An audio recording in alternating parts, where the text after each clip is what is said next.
بسم الله الرحمن الرحيم وبه نستعين والصلاة والسلام على أشرف المرسلين. احنا هنعمل لقاء النهاردة حول محصول الأرز، وده من المحاصيل الاستراتيجية اللي هي الدولة بتهتم بيه عشان الحصول على أعلى إنتاجية، وده بيفيد الدولة وبيفيد المزارع. فاحنا هنعمل لقاء في حوض بين الخلجان في قرية قرنشو مركز بسيون غربية. نتعرف عليك يا حاج. السلام عليكم. عليكم السلام. اسم حضرتك والبلد، اتفضل. عيد نصر. يا اهلا وسهلا. قرنشو مركز بسيون. اي طب دلوقتي مع حضرتك المهندس الزراعي استاذ عمرو ابو حمر، اللي هتتكلم في موضوع الامراض اللي بتصيب الارز والمتداول هنا، المعلومات المتداوله والصح بقى من ناحيه الارشاد الزراعي يعني. يا اهلا وسهلا. يا اهلا وسهلا. اتفضل يا استاذ عمرو. الله يكرمك. الله يخليك. هو الرز اللي حضرتك زارعينه ده صنف ايه؟ والله الرز اللي انا زرعه ده هو سوبر 300. سوبر 300. تمام. ايه المشاكل اللي انت شايفها او بتواجهك في الرز ده دلوقتي؟ والله المشاكل بقى اللي بتواجهنا برضه فيه يعني نقط حمراء كده، اللي هي اللفحه يعني.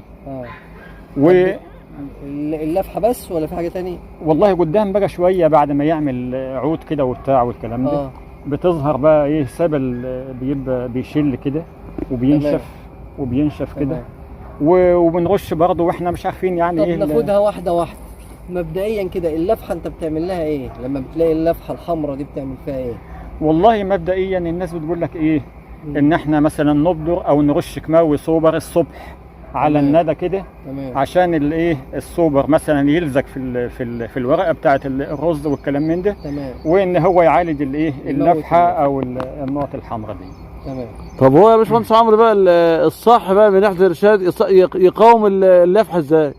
مبدئيا في اللفحه فيها يعني في اصناف بتصاب باللفحه وفي اصناف مقاومه لللفحه. تمام. السوبر 300 من الاصناف اللي بدات تتصاب باللفحه.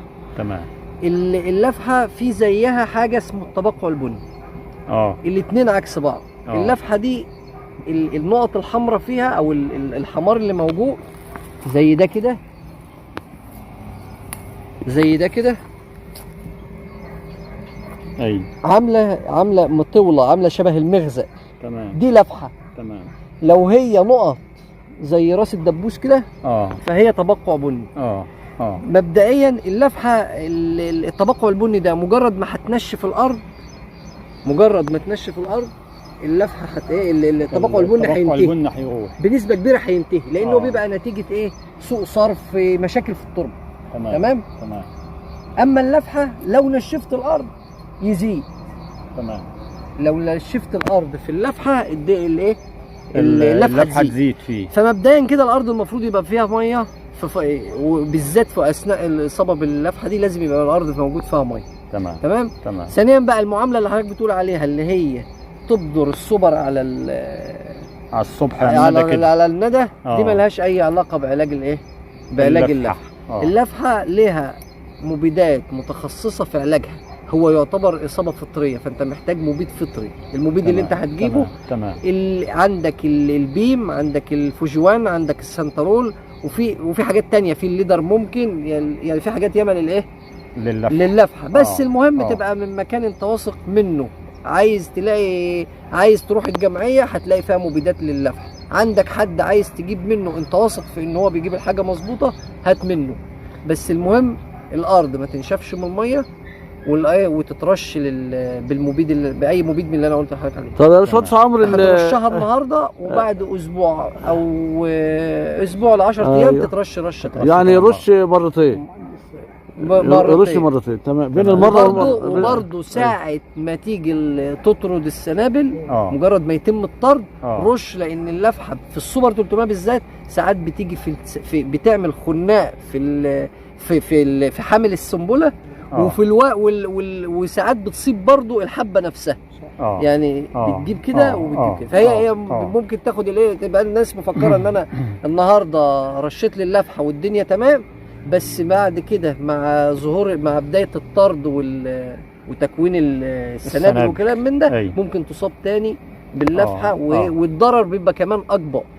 لما بيحصل موضوع. طب يا باشمهندس عمرو، احنا عاوزين الفرق في التعامل يعني مع التبقع البني واللفح، يعني ايه الفرق في التعامل في مبدئيا الاثنين امراض فطريه. تمام. والاثنين اللي هيجيب التبقع البني اللي هيجيب اللفحه هيجيب التبقع البني. يعني اللي هيعالج ده هيعالج ده. تمام. بس الفرق الوحيد في الميه في الارض. تمام. الميه ممكن لو انت عندك تبقع بني ونشفت الارض، ايوه، التبقع البني ممكن يروح من غير ما ترش حاجه، لان هو مرتبط بمشاكل في التربه.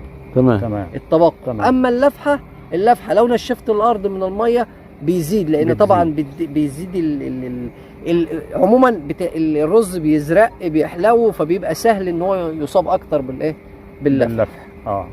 احنا شاكرين الفضل، وكل سنه وانتم طيبين. كل سنه وانتم طيبين يا حبيبي. السلامه. كل سنه وانتم طيب يا باشمهندس عمرو. شكرا جزيلا. شكرا في رعايه الله. الف سلامه.